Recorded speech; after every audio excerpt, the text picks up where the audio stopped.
Good morning. Good morning. This is Charles Coachman, and we're walking our way through the Bible, reading our way through Proverbs, digging in deep into the book of Acts, and as always, putting on the full armor of God. We were just having a conversation here with Fitz and Lona, and I lost track of time. So thank you for joining us, and let's see what we've got as far as shout outs this morning. See if I can pop those up there. And we have Raj Dillon and Tricia Motter Gordon.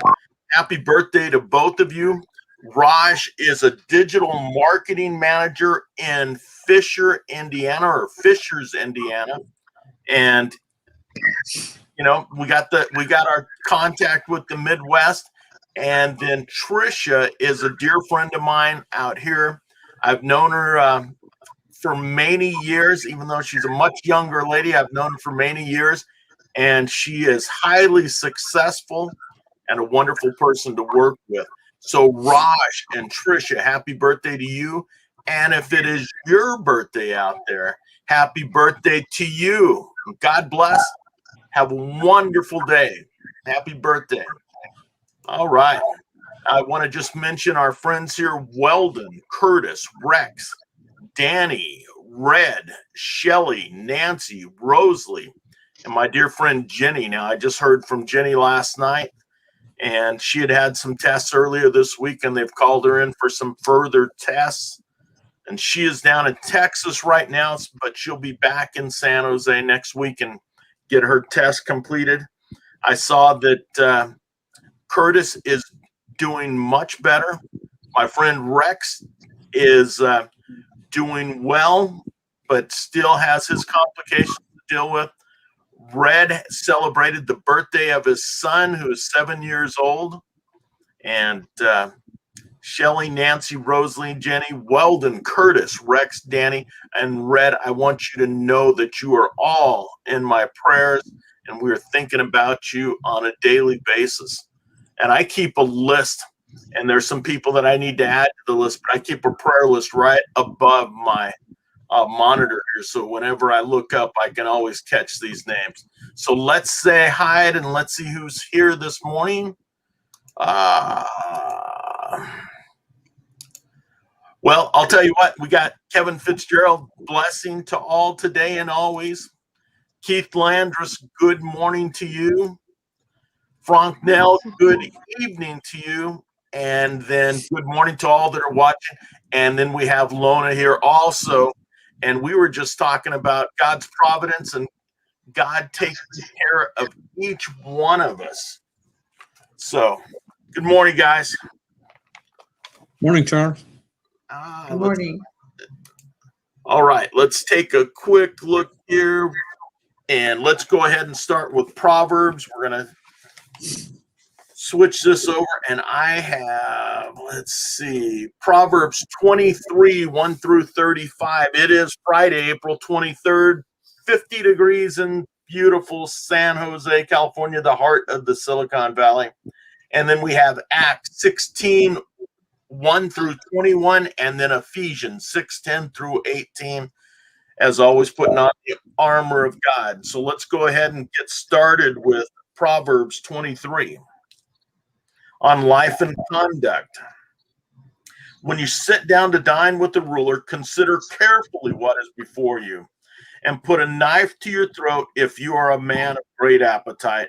Do not desire his delicacies, for it is a deceptive food. Do not weary yourself to gain wealth. Cease from your consideration of it. When you set your eyes on it, it is gone, for wealth certainly makes itself wings, like an eagle that flies towards the heavens. Do not eat the bread of a selfish man or desire his delicacies, for as he thinks within himself, so he is. He says to you, eat and drink, but his heart is not with you.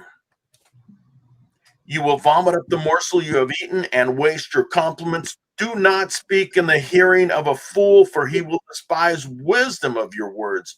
Do not move the ancient boundary or go into the fields of the fatherless, for their Redeemer is strong. He will plead their case against you.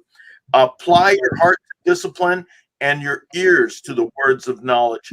Do not hold back discipline from the child. Or you strike him with the rod, he will not die.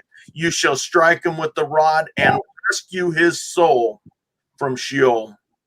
My son, if your heart is wise, my own heart will also be glad, and my inmost being will rejoice.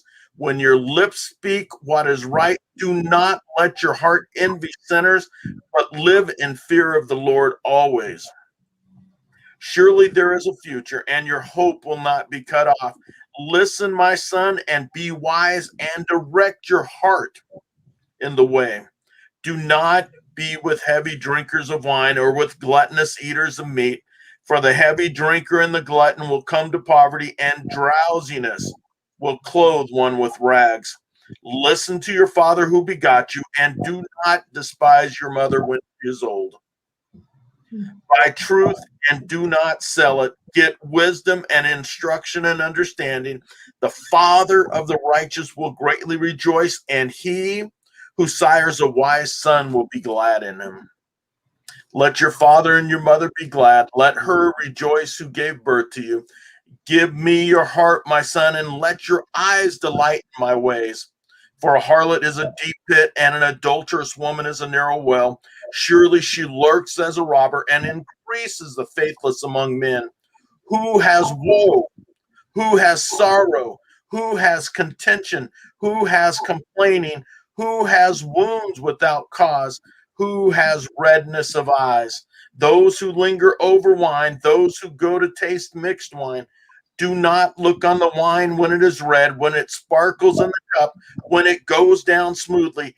At the last it bites like a serpent and stings like a viper. Your eyes will see strange things, and your mind will utter perverse things. And you will be like one who lies down in the middle of the sea, or like one who lies down to the top of the mast.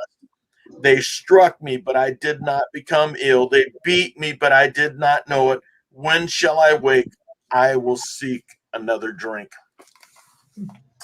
I will seek another drink. So as it says, seek wisdom, knowledge, and understanding. Make your mother and your father happy. Listen to my son and be wise, and direct your heart in the way. Making sure that we are taking care of your mother and your father. Let your father and your mother be glad, and let her rejoice who gave birth to you. Give me your heart, my son, and let your eyes delight in my ways. Let us understand each and every day what we're looking at. Let us understand the knowledge, the understanding, the wisdom which God is telling us and has provided us with. Let us always seek that. And those of us who are lucky enough to still have our parents with us, be glad in it. Be glad in it. As we were just speaking a moment ago, both we have lost our parents, we have lost our loved ones, and we just don't have them.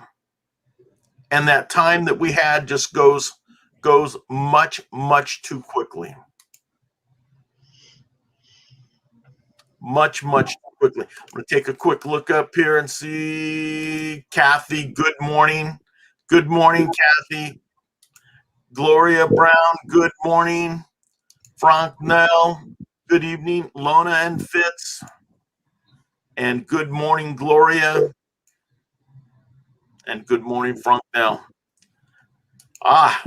Okay. So we were just talking about my stepfather right before we came on, before I lost track of time. We were talking about step parents and how important a stepfather or a stepmother can be in your life, and what it can mean when you are one. And I have had plenty of friends that have been on both ends, where they were raised by a step parent and then also became the step parent. So it's a tough deal. It's a tough deal for everyone, but we have to make those things work out. And I will say this in front of everyone. My stepfather was a tough man, was a taskmaster. He laid out the rules. And about this time when I was in sixth grade, he said, my real father's dad, my grandfather, came over and asked if he could take me to a A's ball game. And my stepfather said, as long as he behaves, he's fine. He can certainly go with you. Well, I forgot that. And I shot one of my friends with the BB gun. Didn't hurt him. He was probably 15 feet away, and I hit him in the chest. And then not only that, he goes, you shot me. And I went over and I operated on him and got the BB out. So my stepfather decided that was enough, that I should not be able to go to the game. And I had to call my grandfather and tell him no, that I had messed up. And that was a lesson that I kept my entire life, because that was a long time ago. So that was like that was 50 years ago, 1971. So it's one of those things that you never forget. And I think that my stepfather was a tough man. He still is a tough man, but he's just honest with you. He is just straightforward with you. And I understood that. And I understood the tasks that a step parent has to deal with. And hey, guys, I think everyone on here, except Frank Nell, I don't know if I sent you a link, and I'm going to do that right now. If you'd like to join us, please do. And Gloria, you have one. And Miss Kathy, I know that you have one. If you'd like to join us, please do. And Keith, you also. Because I really wanted this time to be a time where we could get to know each other, hear our voices, and see each other and learn a bit from each other. But let's go ahead and turn to Acts 16, the Macedonian vision. The Macedonian vision. Paul came also to Derbe and to Lystra, and a disciple was there named Timothy. So the son of a, I'm going to go ahead and mute the mics right now. Paul came also to Derbe and to Lystra, and a disciple was there named Timothy, the son of a Jewish woman who was a believer, but his father was a Greek. And he was well spoken of by the brethren who were in Lystra and Iconium. Paul wanted this man to go with him, and he took him and circumcised him because of the Jews who were there, who were in those parts, for they all knew his father was a Greek. Now, while they were passing through the cities, they were delivering the decrees which had been decided upon by the disciples and elders who were in Jerusalem for them to observe. So the churches were being strengthened in their faith and were increasing in number daily. They passed through Phrygian and Galatian region, having been forbidden by the Holy Spirit to speak the word in Asia. And after they came to Mysia, they were trying to go into Bithynia, and the Spirit of Jesus did not permit them. And passing by Mysia, they came down to Troas. A vision appeared to Paul in the night. A man of Macedonia was standing and appealing to him and saying, come over to Macedonia and help us. We had seen the vision immediately. We sought to go into Macedonia, concluding that God had called us to preach the gospel to them. So putting out to sea from Troas, we ran a straight course to Samothrace, and on the day to Neapolis, and there to Philippi, which was a leading city of the district of Macedonia, a Roman colony, and we were staying in this city for some days. And on the Sabbath day, we went out to the gate to a riverside where we were supposing that there would be a place of prayer, and we sat down and began speaking to the women who had assembled. A woman named Lydia from the city of Thyatira, a seller of purple fabrics, a worshiper of God, was listening, and the Lord opened up her heart to respond to the things spoken by Paul. And when she and her household had been baptized, she urged, saying, "If you have judged me to be faithful to the Lord, come into my house and stay." And she prevailed upon us. It happened that as we were going to the place of prayer, a slave girl having a spirit of divination met us, who was bringing her masters much profit by fortune telling.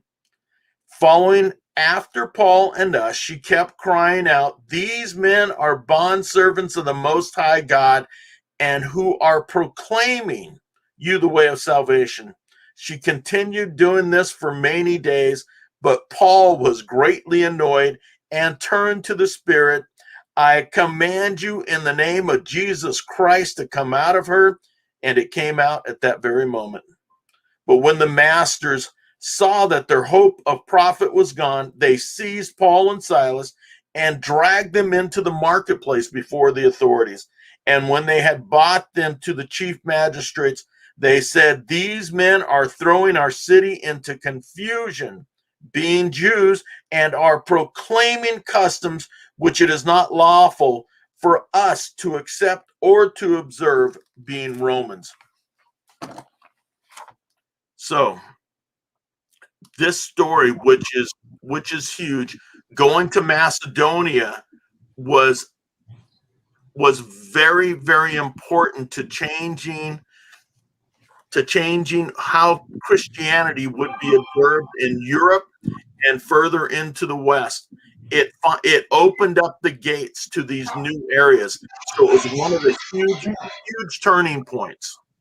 And we had to, it's one of the things that I was reading today, which was so important to the early Christian church. And here we are also reading about going into Macedonia, and they are doing everything that they can to build up this church. And they run into the lady Lydia,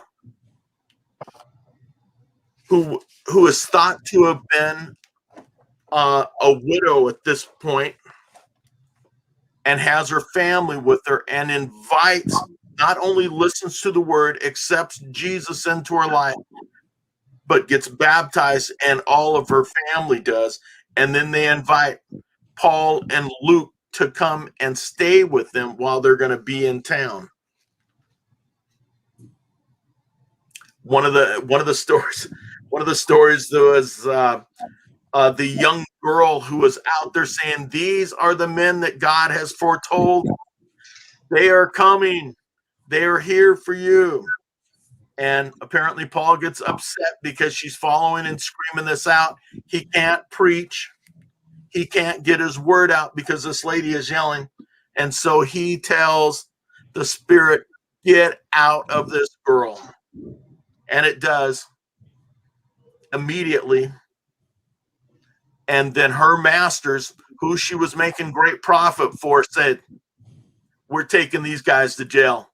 We want these guys brought up." Because not only have they stopped this girl from sharing, they have also taken money out of my pockets, out of our pockets. And we do not appreciate this, especially because they're Jews and we are Romans.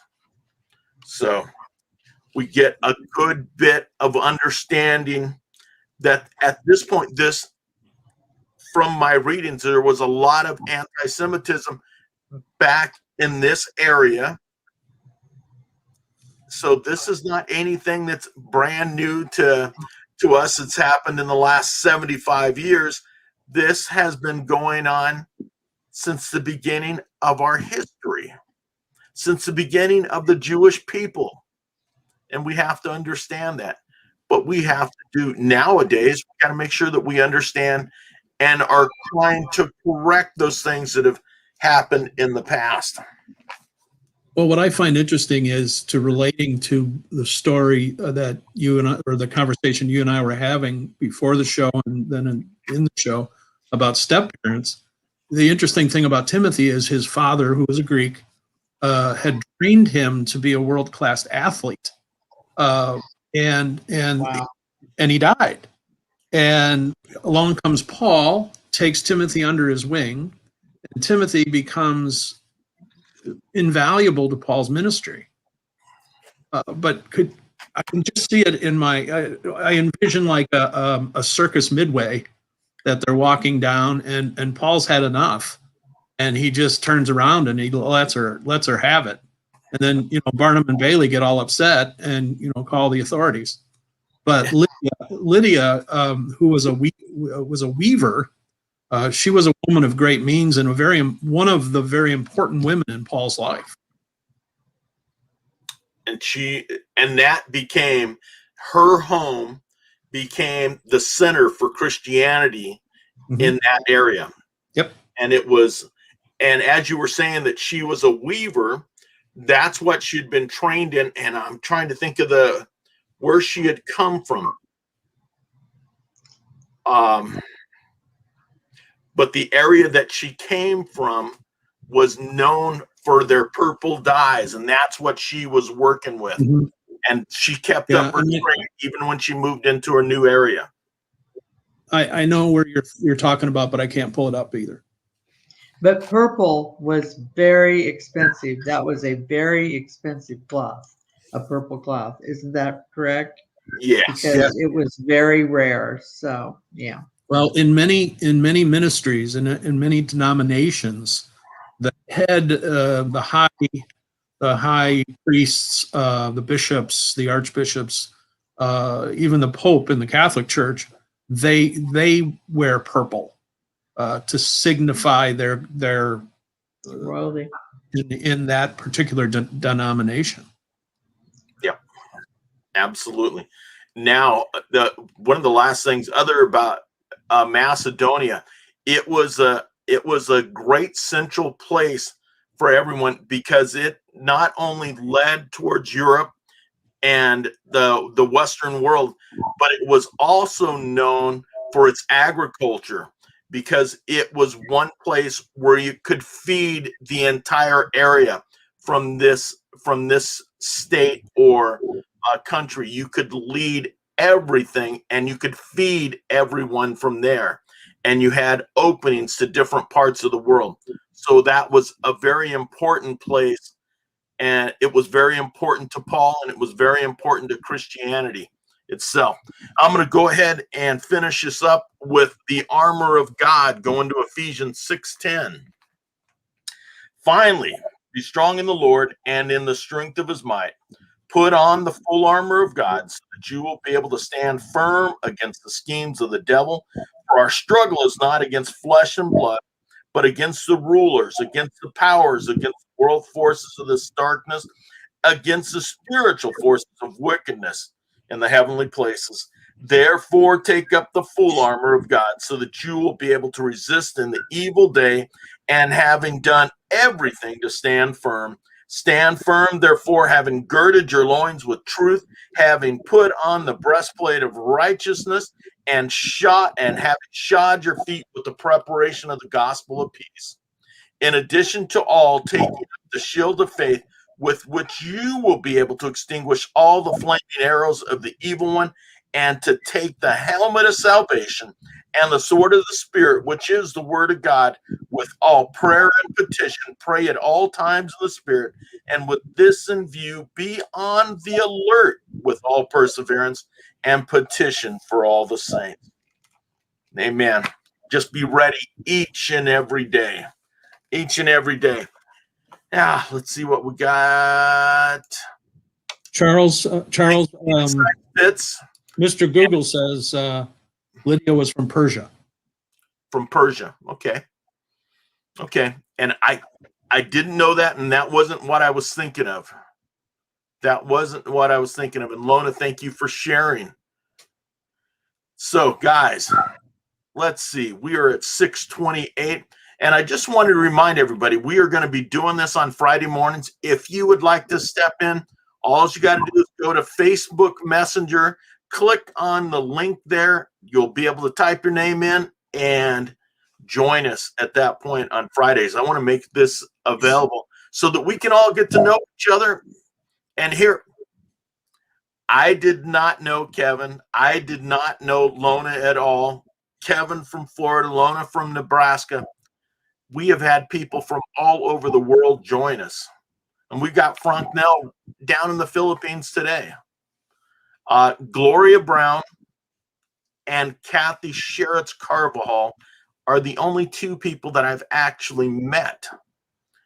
That Kathy, I haven't seen her in 40 years. And Gloria, we happen to work. Well, I'm a realtor and she worked for our Association of Realtors board. And now she's a notary. So I am able to stay in contact with her. So this is cool. And this internet has opened up everything, has opened up the entire world to us. And let's use it for a good purpose. And sharing the word, I think, is the best purpose possible. Amen. And if we share it with each other and then build relationships far and wide, near and far, let's do it. So I just want to thank everyone for being here today. And you know what? Gloria, Lona says you are welcome. Hope you will come on with us soon. Have a great day. We need to type those into the public comments. And that will be, you can put those into the Facebook comments and they'll pop up then.